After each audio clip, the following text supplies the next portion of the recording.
మీలో కొంతమందికి కొత్త ఆవకాయలు పట్టినప్పుడు కానీ, ముసురుగా చల్లగా ఉన్నప్పుడు కానీ, ఆవకాయలు నిలవ పచ్చళ్ళు ఎక్కువగా తింటే బాగుండు అనిపించి కాస్త ఎక్కువ మొత్తంలో పెట్టుకు తినేస్తారు.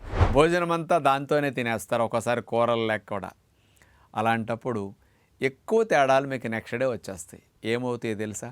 ఒంటికి నీరు పట్టేయటం, కళ్ళ కింద ఉబ్బులు రావటం, కాస్త మజిల్స్ అన్ని టైట్గా అవ్వటం, ఏదో వాతం చేసినట్టు బిగుతుగా శరీరం ఉండటం, నొప్పులు ఎక్కువ అవటం, కొంతమందికి అలర్జీలు లాంటివి ఏమైనా ఉంటే ఎక్కువ అవటం, దురదలు ఎక్కువ రావటం కూడా జరుగుతాయి.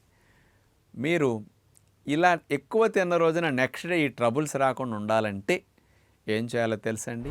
డిన్నర్ తినటం మానేసి భోజనమైన 2 గంటల నుంచి అప్పుడో గ్లాస్ అప్పుడో గ్లాస్ అప్పుడో గ్లాస్ అట్లా నీళ్ళని తాగుతూ డిన్నర్ పూర్తిగా మానేయండి.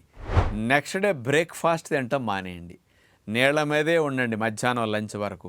అప్పుడు ఏమవుతుందో తెలుసా? మీరు తిన్న ఆహారంలో మరి ఉప్పు ఎక్కువ వెళ్ళిపోయింది. ఆ ఉప్పు ఎక్కువ క్లీన్ అవ్వాలంటే మీ కిడ్నీలు రోజుకి 4 గ్రాముల సోడియంను మాత్రమే బయటికి తీసుకొచ్చేస్తాయి.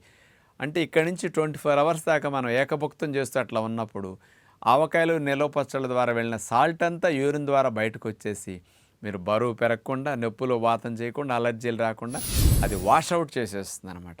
ఎప్పుడైనా ఎంజాయ్ చేసినా దానికి పరిష్కార మార్గం కూడా తెలుసుకుని ఎంజాయ్ చేస్తే ఆరోగ్యానికి నష్టం ఉండదు.